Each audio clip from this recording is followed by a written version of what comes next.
Pai, e do Filho, e do Espírito Santo. Amém. Ó Maria, fazei o meu coração tão puro quanto o vosso, pelo poder que vos deu Deus Pai. Ave Maria, cheia de graça, o Senhor é convosco, bendita sois vós entre as mulheres, e bendito é o fruto do vosso ventre, Jesus. Santa Maria, Mãe de Deus, rogai por nós, pecadores, agora e na hora da nossa morte. Amém. Pela sabedoria que vos deu Deus Filho. Ave Maria, cheia de graça, o Senhor é convosco, bendita sois vós entre as mulheres, bendito é o fruto do vosso ventre, Jesus. Santa Maria, Mãe de Deus, rogai por nós, pecadores, agora e na hora da nossa morte. Amém. Pela misericórdia que vos deu o Espírito Santo. Ave Maria, cheia de graça, o Senhor é convosco, bendita sois vós entre as mulheres, e bendito é o fruto do vosso ventre, Jesus. Santa Maria, Mãe de Deus, rogai por nós, pecadores, agora e na hora da nossa morte. Amém. Em nome do Pai, do Filho e do Espírito Santo. Amém. Vou ler para vocês nesta transmissão o capítulo 12 da Carta aos Romanos. Exorto-vos, portanto, irmãos, pela misericórdia de Deus, a que ofereçais vossos corpos como hóstia viva, santa e agradável a Deus. Este é o vosso culto espiritual. Sempre damos também nossos corpos como dádiva santa e agradável, e o nosso culto em espírito ao Pai sempre é aceitável. Uma estrofe daquele canto. Tu és Jesus, sacerdote, cordeiro imolado, também somos por ti sacerdotes, ó bem-amado. Por que nós devemos oferecer os nossos corpos? Porque antigamente oferecia-se em sacrifício o corpo de animais. Agora oferecemos o corpo de Cristo. Oferecemos também o sangue que dele foi derramado. Mas junto ao corpo de Cristo, também nós devemos oferecer os nossos corpos. Nossos corpos são uma dádiva santa, agradável. Elas compõem o que São Paulo chama de um culto espiritual, culto em espírito, porque o nosso corpo não é mau, não é antagônico à alma, ele compõe com a alma o ser humano. O nosso corpo foi remido por Cristo, foi destinado à ressurreição. Ele se une ao corpo de Cristo glorioso no sacramento da comunhão. Ele foi tornado templo do Espírito Santo. Ele custou um alto preço. Alguém pagou um alto preço pelo vosso corpo. Nosso corpo tem que ser oferecido. E nenhuma oferenda é agradável a Deus se for defeituosa, se for de má qualidade. Devemos oferecer a Deus um corpo casto. Casto no sentido de viver a pureza, mas também um corpo em que nós não nos entreguemos à embriaguez, à gula, às drogas. Tudo isso mancha o nosso corpo. Um corpo que não seja objeto de perigos desnecessários, com que alguém se arrisca a própria vida, põe em risco a sua própria saúde. Não, tem que ser um corpo bem tratado. Um corpo em que nós zelemos dele, sem exageros, porque isso já seria idolatria.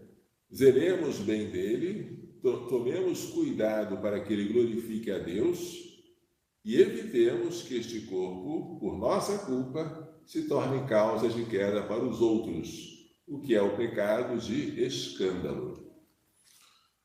O apóstolo prossegue no mesmo capítulo 12, agora no versículo 2.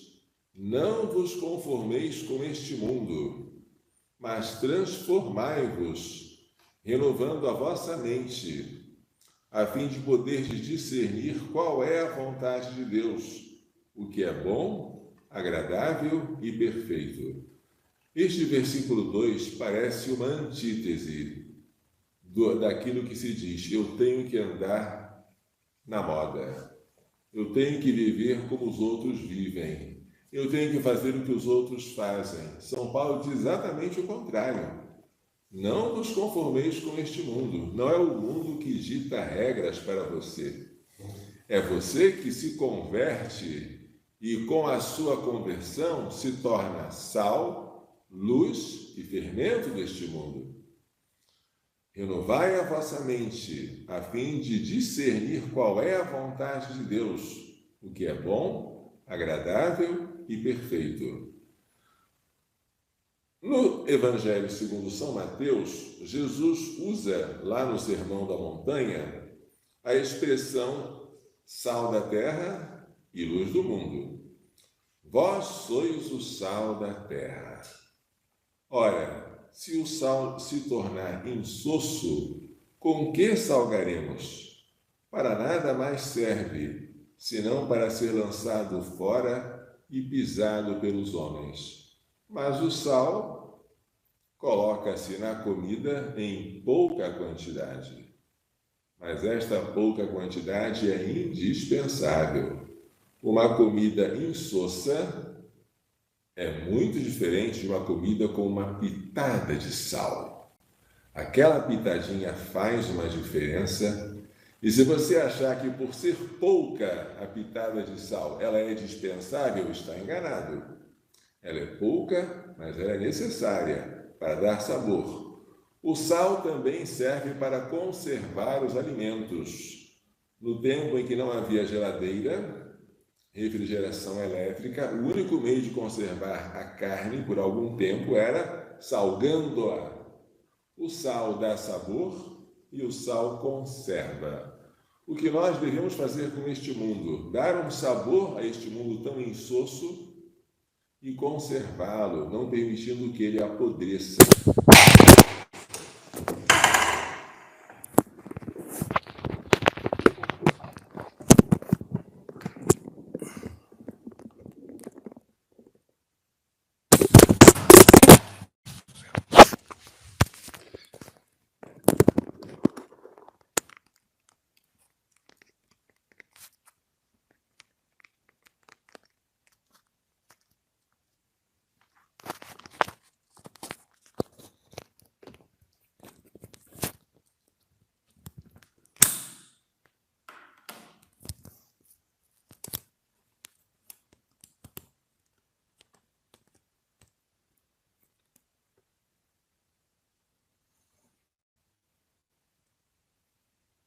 Esta é a função do sal.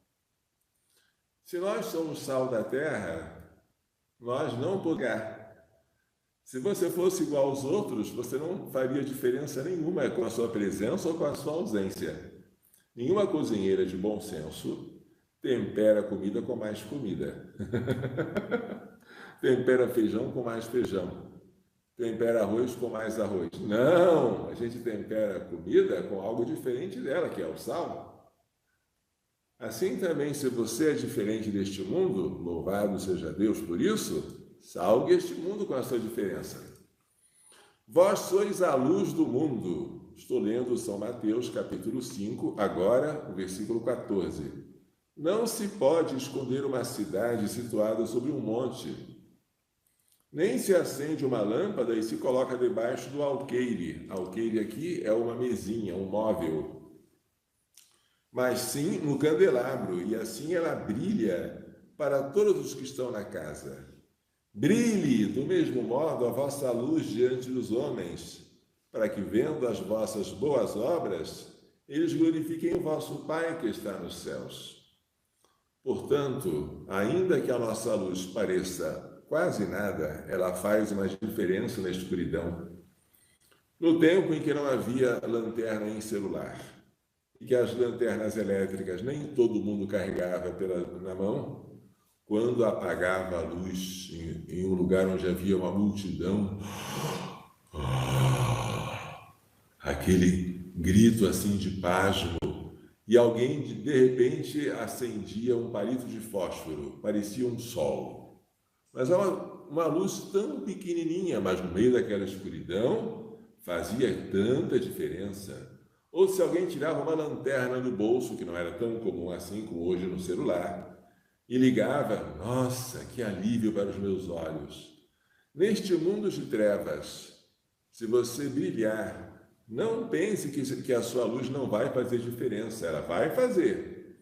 Ela vai atrair alguns, que serão os filhos da luz, e vai ofuscar outros que vão se afastar para que as obras deles, que são más, não sejam reveladas, mas a luz não é acendida sem causar algum efeito, seja pró, seja contra. E mesmo que os outros zombem de você, ou até porque zombam, você está brilhando.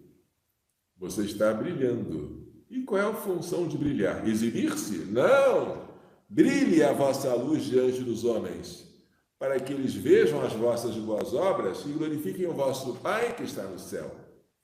Se nós temos que oferecer aos nossos corpos como dádiva santa e agradável, como um culto espiritual ao Pai, os nossos corpos devem estar bem vestidos. Mas, padre, roupa é só casca, concordo, mas a casca protege o fruto. Assim como a casca de uma maçã impede que a maçã fique negra, e ela fica negra se você descasca a maçã rapidinho, assim também as roupas que você usa, elas fazem com que o seu corpo seja devidamente coberto, protegido, e que você revele os valores da sua alma. Isso são palavras de São João Paulo II. A função das roupas é cobrir o corpo para poder revelar os valores espirituais. É lindo isso, não é? A roupa tem um sentido. Antes do pecado original, a roupa era desnecessária. Depois do pecado, Deus não se contentou com algumas folhas de figueira.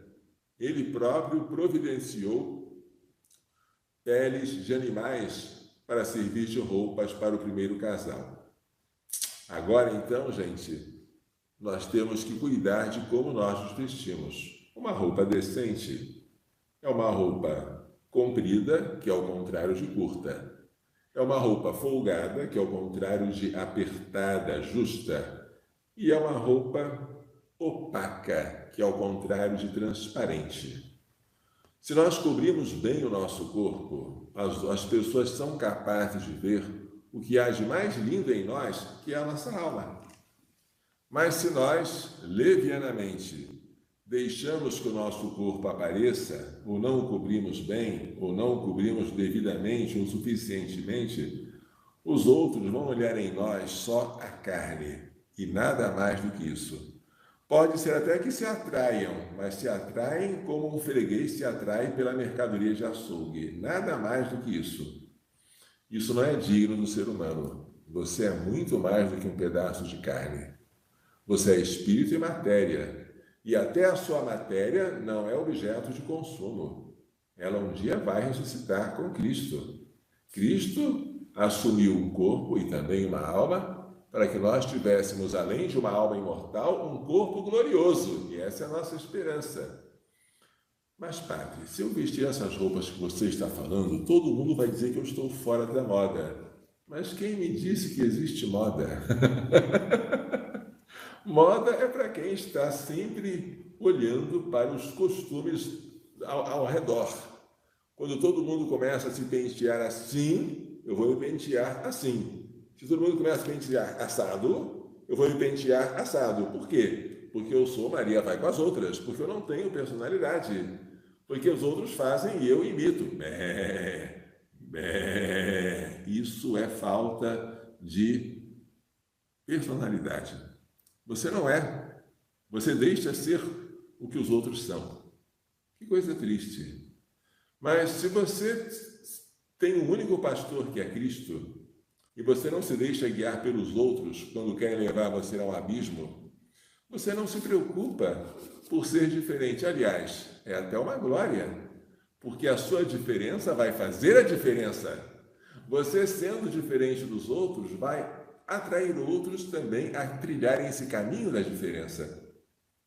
E você sabe, este mundo está tão ruim porque faltam pessoas que tenham a ousadia de ser diferentes. Eu ouso dizer que este mundo já está melhor, porque já estamos encontrando mais pessoas que antigamente eram raríssimas de se encontrar, que resolvem tomar o caminho diferente.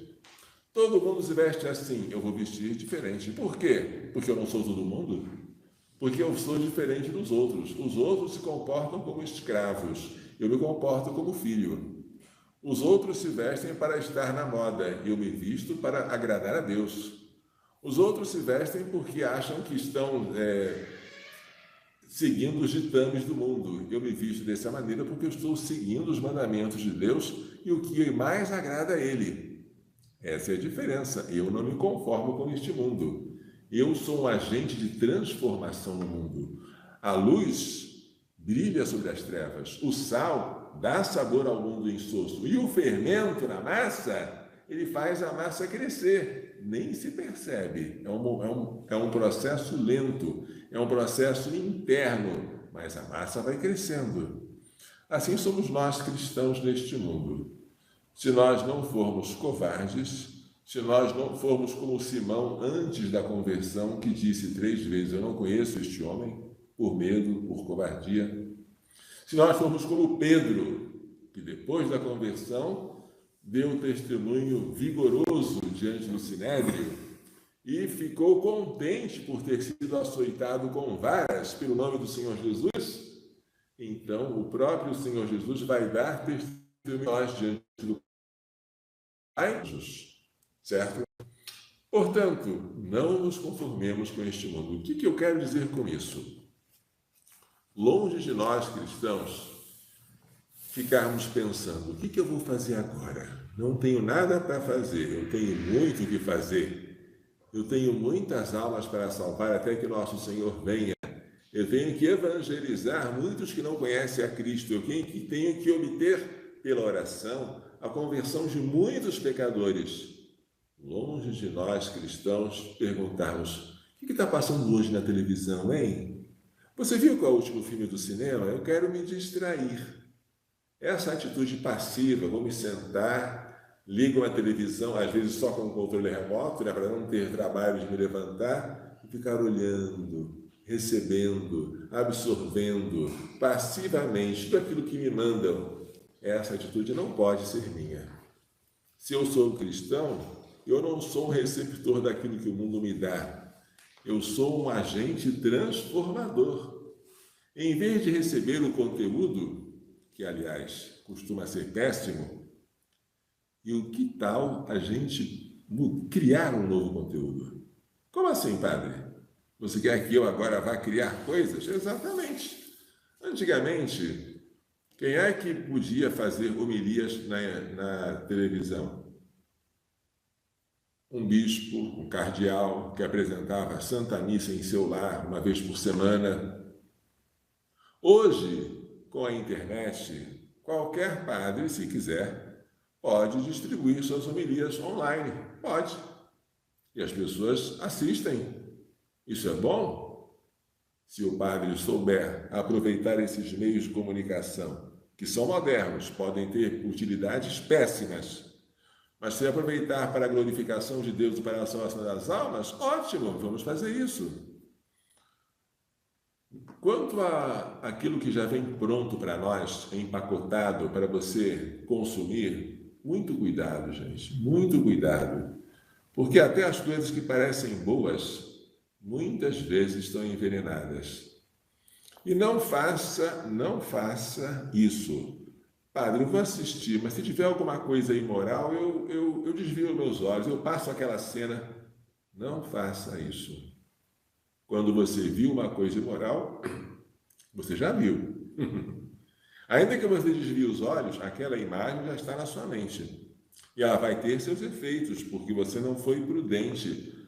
Por que não foi prudente? Porque você não quis saber que filme era aquele. Então, padre, basta que eu evite os filmes que não tenham que tenham imoralidades? Não, não basta. É necessário, mas não é suficiente. Porque ainda que você cortasse com uma tesoura as partes imorais de um filme, lembre-se que aqueles atores que tiveram a ousadia de cometer aquele pecado não podem transmitir para você nada a não ser o que eles são. Eles são pecadores. Você imaginou que, além de escandalizar você com aquela imoralidade, os que fizeram aquela cena cometeram um pecado mortal? Ofenderam gravemente a Deus? Perderam a graça santificante? Você agora consegue tranquilamente assistir aquela fita sabendo que os atores fabricaram ofendendo a Deus? Eu não consigo. Eu não quero conseguir. Aquilo que se apresenta como espetáculo para que os outros vejam é uma arte. A arte pode ser a pintura, pode ser a escultura, pode ser as artes cênicas, como a arte teatral, a arte cinematográfica, mas a arte tem que ser regida pela ética. Você tem que saber daquilo que você mostra o que agrada a Deus ser mostrado e exibido. O número 666, o que ele lembra para vocês? O número da besta do Apocalipse. Mas aqui não tem nada a ver com isso. No Código de Direito Canônico, o cânon 666 diz o seguinte: no uso dos meios de comunicação social, observe-se a necessária discrição e evite-se o que é prejudicial à própria vocação e perigoso para a castidade de uma pessoa consagrada. Isso vale para os religiosos e religiosas. Você vai usar o meio de comunicação social, você vai aparecer na televisão, hoje diríamos, você vai aparecer na internet. Cuidado com a sua castidade e evite aquilo que pode colocar em perigo a castidade. Note-se que o Código de Direito Canônico dedica um cânon só para essa finalidade. Que coisa interessante, né? Mas não basta que uma produção teatral ou cinematográfica seja isenta de escândalos. Você tem que evitar também o perigo para os atores. Como assim, padre? Os atores devem zelar pela própria castidade. Se eu estou falando que nós temos que produzir conteúdos, significa que nós poderíamos começar com pequenas peças chamadas de sketch, com diálogos pequeninos contendo mensagens. Mas cuidado, essas pessoas têm que ser bem vestidas, porque a própria roupa já é uma mensagem. As pessoas têm que falar palavras puras, porque a pureza da linguagem já é uma mensagem. As pessoas têm que transmitir algo no rosto, porque a fisionomia do seu rosto já é uma mensagem. E as pessoas não podem ser ocasião de queda para os outros. Mas também a própria encenação não pode ser ocasião de queda para eles próprios. Como assim? Eu consigo imaginar um casal casado na vida real fazendo o papel de marido e mulher. Eu consigo. Se os dois são casados, eu até entendo que agora eles façam uma peça de teatro, digamos, uma encenação em que o marido é marido e a mulher é mulher. Até entendo. Mas se eles não são casados ou não são casados entre si, um é casado com outra e a outra é casada com um terceiro, como é que eles vão fazer uma cena que, embora não tenha nada de pornográfico, nada de imoral, um chama o outro com linguagens próprias de marido e mulher? Mas isso não pode acontecer. E se acontece, mesmo que você diga que isso é só uma ficção, você está, com todas as boas intenções, usando de uma linguagem inadequada em relação ao cônjuge com que você é casado e verdadeiro. Isso não seria uma espécie de traição? Isso não seria uma exposição sua à perda da própria castidade, da própria pureza? Então, ainda que os outros não saibam que vocês dois não são casados e que estão lá fazendo um papel, vocês que não são casados estão se tratando no mundo imaginário, na cena, como se fossem marido e mulher, ainda assim, nada de imoralidade.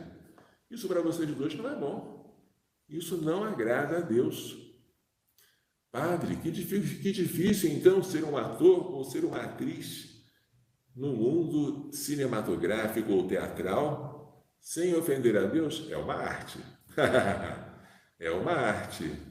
Você quer um desafio? O jovem gosta de desafios.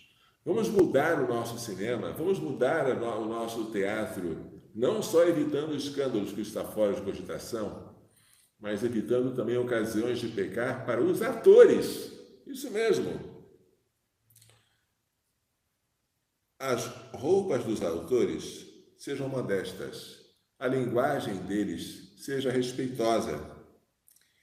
Queiram evitar chamar a atenção sobre si, porque os atores, em geral, tendem à vaidade, mas tentem apontar para Cristo. Ora, antigamente, as paróquias tinham os seus teatros, havia as representações que eram edificantes, feitas por pessoas religiosas, quer dizer, moças e rapazes que pertenciam às filhas de Maria, aos congregados marianos, e tudo era muito bem. Mas tem que tomar esse cuidado, porque a fama, o sucesso, o poder faz você esquecer do que você aprendeu no catecismo sobre a castidade, sobre a humildade, sobre a obediência a Deus. Então, você reconstruir uma indústria cinematográfica e teatral baseada na beleza pura, ou na pura beleza. Que coisa linda! Você acha que é impossível? Sem Deus, sem dúvida, mas para Deus nada é impossível. Mas é um desafio que eu proponho aqui. Vocês conhecem, já é muito antiga, no meu tempo, 1989 a 1990, eu nem era ordenado padre ainda, fui ordenado em 92. Mas vocês conhecem uma novela que passou naquela época, uma novela mexicana, dublada em português, chamada Carrossel? Não estou falando de uma versão brasileira depois, não. Estou falando da novela original, mexicana, dublada em português. Nosso bispo Dom Manuel, que era um crítico horrendo, um crítico severíssimo da televisão brasileira, especialmente das novelas, ele pedia aos padres que aconselhassem as pessoas a assistirem aquela novela. O que ela era? Nada mais era do que uma professora Helena, dando aula para umas alunos da segunda série do ensino fundamental e trocando com eles as suas experiências, né? Era uma novela sem efeitos especiais, sem nada de extraordinário, mas pela sua simplicidade ela atraía. Aquela professora, cá para nós, ela se vestia muito bem mesmo. E as criancinhas eram normais, eram alegres, mas elas não tinham nada de como se diz, o que se costuma fazer hoje, né? De colocar em exaltação um defeito, um vício, como se fosse uma virtude. Não, isso não existia. Mas eu ouso dizer, não façam como o Carrossel, façam melhor que ele. O Carrossel é um exemplo de alguma coisa boa que poderia ainda ser melhorada. Já pensou se nós pudéssemos criar os nossos próprios conteúdos, de modo que as pessoas que pudessem assistir sem nenhum risco, de ter o menor deslize em matéria moral, em matéria de pureza? É um sonho, mas será irrealizável? Depende de nós, depende da nossa confiança na graça de Deus, da nossa vigilância e da nossa oração. Lembremos de uma coisa: a pureza encanta. A pureza não é o produto de uma rédea curta que você está colocando sobre um animal selvagem. Consegui dominá-lo. Agora esse animal ficou puro. Não, esse animal ficou controlado. A pureza é muito mais do que isso. A pureza é algo que desabrocha em alegria, que faz você irradiar o seu rosto. E você reconhece essa alegria nos olhos de uma pessoa pura. A modéstia não é cafona. As roupas que cobrem bem o seu corpo, elas são, além de decentes, são bonitas. Acreditem nisso. As mulheres sabem. Ao menos uma vez na vida elas sabem que elas são muito mais bonitas usando um vestido de noiva do que uma calça de noiva. Pelo menos uma vez na vida elas se lembram que são mulheres e que não precisam imitar as roupas dos homens. É verdade, infelizmente, que o vestido de noiva, embora seja um vestido, muitas vezes, para não dizer a quase totalidade das vezes, não é um vestido decente. Porque a noiva se esquece de descobrir os seios, descobrir os ombros, descobrir o peito, fica uma coisa horrorosa. Mas é um vestido. Ela entende que vestir-se com o hábito talar, com aquele hábito que vai até os pés, é algo bonito. E que não teria nenhuma graça ela se vestir de calça comprida numa cerimônia de casamento. A modéstia é bela. Ser decente é também ser bonito. É uma coisa que nós precisamos aprender e ensinar para os outros que ainda não aprenderam isso e pensam que a beleza está no pecado. Não, não. O pecado é feio em todos os sentidos. E a virtude, a vontade de Deus é bela em todos os sentidos também. Por falar em homilias, eu comecei a fazer uma transmissão de homilia já há algum tempo.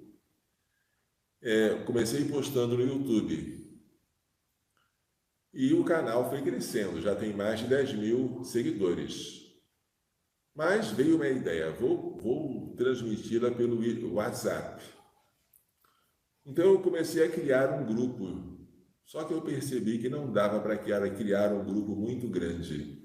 O WhatsApp tem limitações, no máximo 256 pessoas.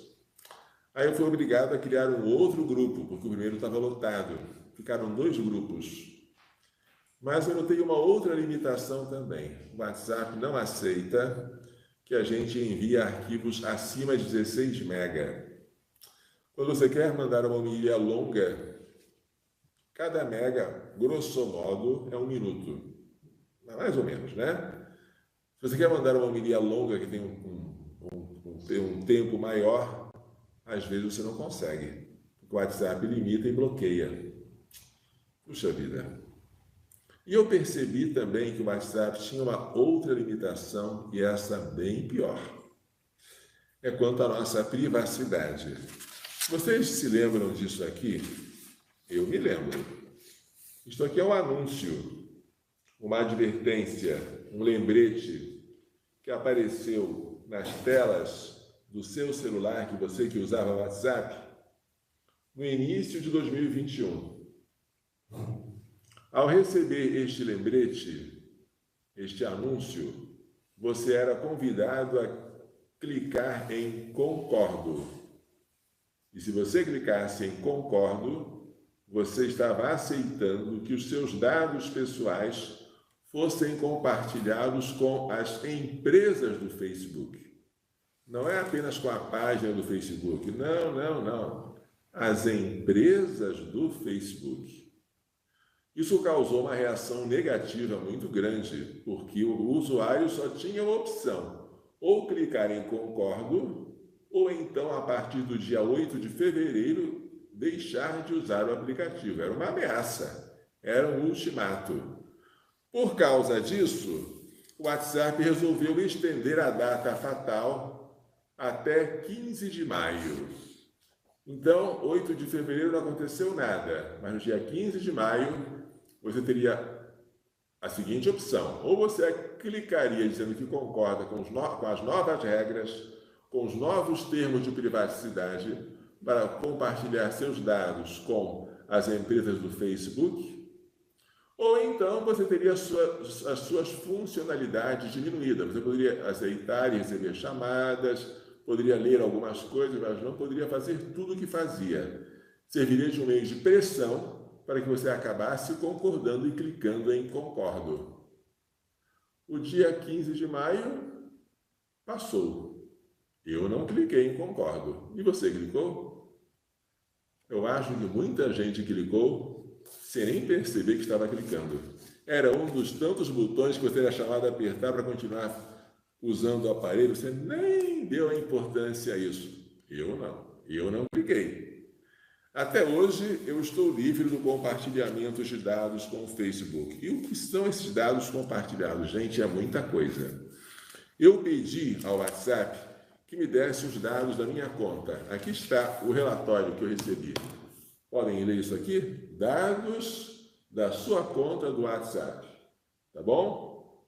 Para vocês terem uma ideia, esses dados que são coletados pelo WhatsApp e que ele pretende compartilhar com as empresas do Facebook e que está querendo que eu concorde com tantas insistências e ameaças, esses dados contêm nada mais, nada menos do que 19 páginas. 19 páginas. Não é brincadeira. Tente você pedir os dados que o WhatsApp coleta de você e você vai ter um relatório talvez gigantesco como esse. E esses dados incluem o nome do usuário, o perfil, a foto de perfil, o número do telefone, o modelo do seu aparelho, se ele está online ou está offline, como se diz, a força, a potência do sinal, as sessões com que você o recado que você deixa, né, junto da foto do perfil. Olha, esse recado também é coletado pelo WhatsApp e poderá ser compartilhado depois com terceiros. O número dos seus contatos, olha, tantos contatos, opa, mais contatos, é muita coisa, eu não vou mostrar para vocês que é demais, né? Contatos, tudo isso o WhatsApp está interessado em conservar e compartilhar, mas não são só os contatos, são a interação que você fez com eles, os contatos com que eu tenho contato, os contatos para os quais eu liguei, para os quais eu recebi ligações, que eu fiz chamadas, o histórico, inclusive se eu liguei para empresas, porque isso é muito importante, para a empresa saber se eu sou um consumidor potencial. O WhatsApp, então, rastreia a minha vida, porque aqui eu ainda não terminei de folhear todos os contatos que ele rastreou. É muita coisa. Depois ele lista todos os grupos a que eu pertenço, seja criados por mim ou adicionados por outras pessoas. São os grupos, tá? Depois ele lista também se eu aceitei ou não aceitei os termos de serviço. Aqui, 2021, aceitou os termos de serviço? Aqui está, não acertei. Eu não cliquei no botãozinho concordo.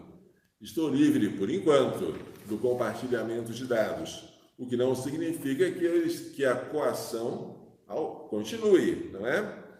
Aqui são o status, a privacidade do status, com quantas pessoas eu posso ou não compartilhar o meu status. Aí vem mais uma lista enorme. Números bloqueados, ele monitora os números que eu bloqueei. Olha que coisa bonita! As confirmações de leitura de mensagens.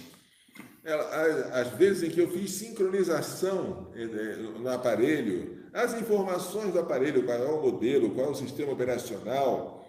E se eu tivesse feito transações comerciais, pagamentos por meio do WhatsApp, como eu não fiz, eu não tenho, né? Mas teria aqui também, olha, uma seçãozinha só de pagamentos, incluindo o valor, incluindo o beneficiário da transação comercial.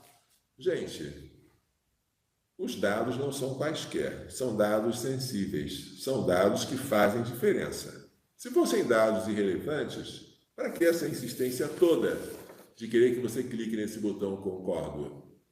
E se esses dados fazem diferença, qual será a diferença? Eu não sei. Mas a nossa privacidade está em jogo. E eu acho bom a gente não brincar com ela, porque os outros podem utilizar como bem entenderem ou como mal entenderem. Para o nosso benefício ou para o nosso desfavor. Então, eu decidi, com a graça de Deus, espero que seja uma boa decisão, né? Eu decidi, é uma palavra muito forte para dizer sozinho. Queira Deus que seja uma boa decisão. Dizer adeus ao WhatsApp. Mas é difícil, porque a quantidade de amigos que usam esse aplicativo é imensa. Tem bilhões no planeta Terra usando esse aplicativo. E eu passei a migrar para o Telegram. O Telegram, ele não tem limitações de membros. Os membros de um grupo podem ir até 200 mil. Tamanho de arquivo no Telegram pode ser até 2 GB. E, ao menos que eu saiba, ele não faz compartilhamento de dados com terceiros. E não exige de nós, além do nosso nome e do nosso número, sendo que o nome não precisa ser o verdadeiro, pode ser só um nome fictício, um apelido. Bem, o que eu vou fazer então? Até o final deste ano, se Deus quiser, eu vou acabar com os 2 grupos de homilia do WhatsApp. E vou ficar só com um único grupo no Telegram, que eu já criei. Mas eu peço a você que está me ouvindo, ajude-me a fazer esta migração. Não é difícil migrar, se todos migrarem. O problema é que, como nem todos querem migrar, muitos têm saudosismo, já estão acostumados com o aplicativo e não querem ir para outro, isso dificulta a nossa interação. Mas depois que nós fizermos uma migração completa, convém não só desinstalar, isso é pouco, excluir a sua conta. Você tem que ir lá até e dizer, eu quero excluir minha conta. Aí você apaga totalmente seus dados do WhatsApp e a sua vida deixa de ser monitorada. Entendeu? É o conselho que eu dou para vocês. Repetindo, pretendo, com a graça de Deus, deixar o WhatsApp. Pretendo usar só o Telegram e convido vocês a participarem do nosso canal do Telegram e das nossas homilias também no Telegram, se você tiver interesse de assistir a todas elas a cada dia, conforme nós fazemos por gravação de áudio e com uma imagem estática de vídeo, para não ocupar pouca memória assim que a gente transmite. Tá? Esse é um exemplo de nós não nos conformarmos com este mundo. E a aceitação que essas homilias têm tido mostram que o mundo não está melhor porque falta quem queira melhorá-lo. Falta quem queira mostrar que a diferença é uma diferença boa. Vale a pena abraçá-la. Muito bem, gente. Só para não perder o costume, eu queria que vocês nos ajudassem também com doações de fraldas de neném, isso mesmo. Roupinhas de neném, enxoval para crianças pequenas, lenço umedecido e tudo aquilo que criança pequena precisa, nós precisamos porque temos gestantes e mães de bebês recém-nascidos que fazem uso disso em grande quantidade. Obviamente, nós aceitamos também doações de gêneros alimentícios, de material de limpeza e de higiene, tudo isso, mas não se esqueçam das fraldas e das roupinhas de neném. Se nós não recebermos sem doação, deveremos comprá-la. Mas eu acho que é um material que a gente pode receber em doação, com o cuidado de não estar vencido, hein? Nem alimentos vencidos, nem produtos que se vendem em farmácia vencidos, porque senão nós pomos em risco a saúde daqueles e daquelas que quereríamos servir. É só isso por enquanto. Vamos dar a bênção final, então? O Senhor esteja convosco. Ele está no meio de nós. Pela imposição de minhas mãos sacerdotais e pela invocação da minha aventurada sempre Virgem Maria, de São José, seu castíssimo esposo, de São Luís Gonzaga, de São Luís de Maria Grande de Montfort, Santa Juliana Beretta Moura, Santa Teresa de Calcutá, de São Miguel, São Gabriel, São Rafael, de todos os anjos e santos, Abençoe-vos, proteja-vos e guarde-vos. Da bênção no céu e da terra, Deus Todo-Poderoso, Pai, Filho e Espírito Santo. Amém. Coração imaculado de Maria, livrai-nos da maldição do aborto.